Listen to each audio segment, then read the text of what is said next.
সুপ্রিয় দর্শক, আসসালামু আলাইকুম। টিএনএন টিভি 24 থেকে সাথে আছি নাফিজ আশরাফ। বিতর্কিত লেখক তসলিমা নাসরিনের মন্তব্য নিয়ে কিছু আলোচনা করতে চাই। সেই বিতর্কিত লেখকের যে মন্তব্য সেটা অনলাইন টিভি 9 বাংলা প্রচার করেছে, সেখান থেকে আমি তুলে ধরতে চাই। শেখ হাসিনার বিদায়ের পর বাংলাদেশ গঠিত হয়েছে অন্তর্বর্তীকালীন সরকার। সেই সরকারের নেতৃত্ব দিচ্ছেন নোবেল পুরস্কার বিজয়ী মোহাম্মদ ইউনূস। কিন্তু সরকারের সব নিয়ন্ত্রণ কি 84 বছরের ইউনূসের হাতে আছে, নাকি তাকে শিখণ্ডী করে কি পেছন থেকে যাবতীয় কলকাঠি নাড়ছে অন্য কেউ? বিতর্কিত লেখিকা তসলিমা নাসরিনের দাবি, বাংলাদেশ সরকার চালাচ্ছে এক 28 বছর বয়সী যুবক। সুপ্রিয় দর্শক, বিষয়টা খুবই আলোচিত। সেটা হচ্ছে শেখ হাসিনার বিদায়ের পর বাংলাদেশে গঠিত হয়েছে অন্তর্বর্তীকালীন সরকার। সেই সরকারের নেতৃত্ব দিচ্ছেন শান্তিতে নোবেল পুরস্কার বিজয়ী মোহাম্মদ ইউনূস।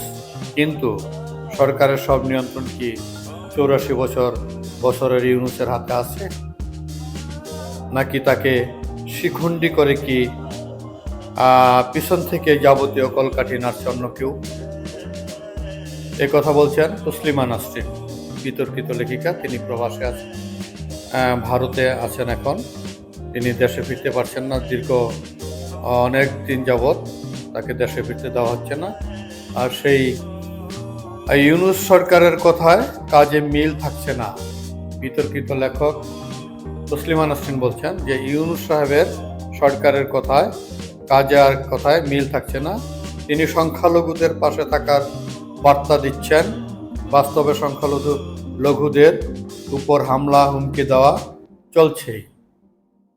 এটা তসলিমা নাসরিনের দাবি যে সংখ্যালঘুদের উপর হামলা, নির্যাতন এগুলো চলছেই। বাস্তবে কিন্তু আমরা এসব দেখছি না বাংলাদেশে। এটা একটা সাম্প্রদায়িক দ্বন্দ্ব সৃষ্টি করার জন্য হয়তো তসলিমা নাসরিনের এমন মন্তব্য করে থাকতে পারে।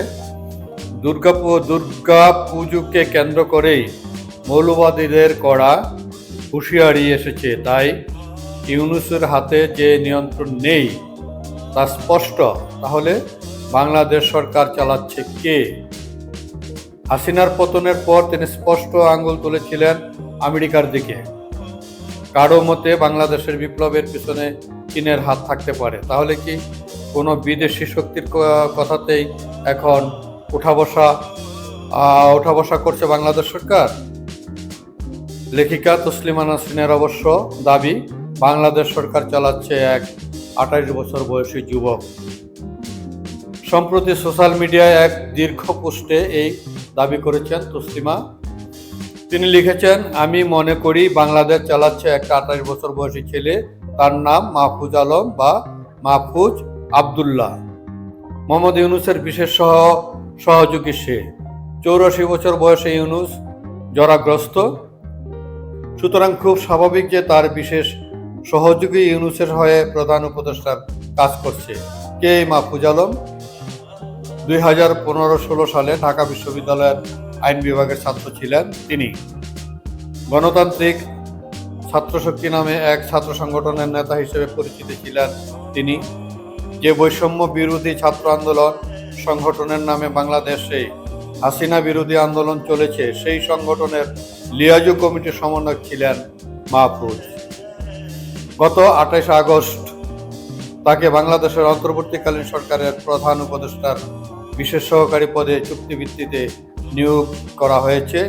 বলা হয়েছিল প্রতিরক্ষা ও জাতীয় সংহতি উন্নয়ন বিষয়ক দায়িত্ব পালনে প্রধান উপদেষ্টাকে সহায়তা করবেন তিনি।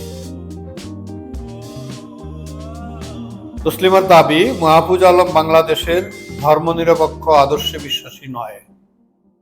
তিনি ইসলামপন্থী মৌলবাদী হিজবুত তাহরির নামে একটি জঙ্গি সংগঠনের সঙ্গে সে যুক্ত বলে অভিযোগ তসলিমার।